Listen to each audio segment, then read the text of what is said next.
Positive traits of the number 9 in numerology: humanitarian. It is all about let me help you, let me give you, kind of like the number 6. It's all about hospitality. So if you are a life path number 9, you are probably a giver, or you're prone to being a giver. Compassion. A lot of people with a life path number 9 are very driven by vision of a better world. They strive for higher ideals in life. If you live in a number 9 house, you're going to be more prone to have a strong desire to serve others, contribute to the greater good, teach you to be more selfless.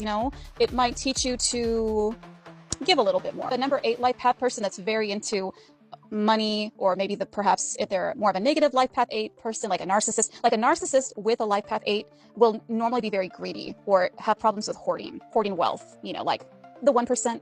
The 9 house may challenge those people to become more giving. The 1 is more of a selfish number versus the 9 is a very selfless number. So perhaps if a wealthy person does live in a 9 house, they're likely to give to charity more often. If you are a life path number 6 living in a 9 home, then you're going to be giving a little too much. You got to set some boundaries there. Oh, yes, you do.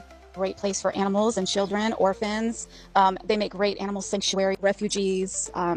It's great for hospitals. 6 is more of a caretaking number, but the 9 is still let me serve you energy. It promotes a lot of empathy. 9 life path people, very artistic. Kind of like the 3. The 3 and the 9s, the 3, 6, and 9 are usually the highest artistic type of people. The negative traits of the numerology number 9 in a 9 house.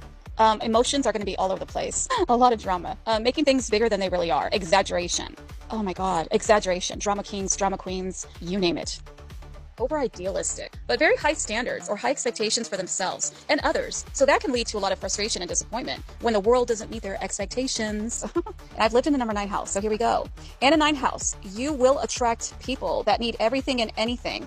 Can you drive me to work? Can I borrow this? Can I borrow that? They might drop their kids on your house for you to babysit for free. They might pull up to your driveway unannounced and say, hey, are you home? Just more prone to being asked to do so many favors, and it might be too much to where you become, like I said, a doormat, being taken advantage of. You need to set boundaries in a 9 home. Self-righteousness. How do I put this? Like the person's high self-worth can actually manifest as egoism. Sometimes the 9 can actually cause people to, like I said, to be overly dramatic, like the Karens. Yeah, there you go, the Karens. One of the negative things about living in a 9 house is that I have seen more deaths happen.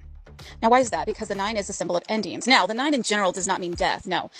But the 9 is endings. So be prepared that when you live in a 9 house, there's a lot of endings. Just like versus the number 1, when you're in a number 1 house, it promotes more new beginnings, always starting something new and never finishing even. But the 9 is like constantly, well, I mean, the good thing is you will get things done. You'll actually complete a lot of tasks. But then there's just a lot of endings. But I have seen, and when people are living in a 9 home, they might experience more deaths in the family or deaths with their friends. Again, it varies and it's not the same for everybody. But I just have noticed that more because the 9 does promote endings. Again, it's not about death, but it can promote endings, which sometimes is death. So, or just the ending of something, losing a job.